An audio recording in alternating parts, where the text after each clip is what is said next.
Hello, it's Alicia with WTI. Who doesn't love a good snack? I love snacks. So I also try to eat a lot of protein in my diet, and I am always looking for ways to have a really handy, portable, high protein snack. This is awesome.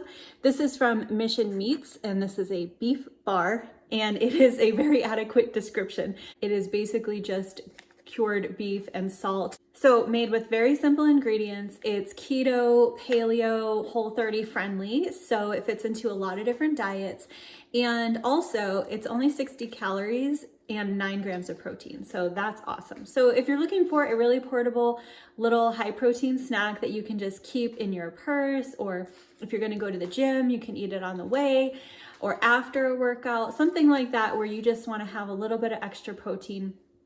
This is an awesome option from Mission Meats, and it tastes delicious. So when you open it up, it is just a very light, small little bar, and it tastes super delicious.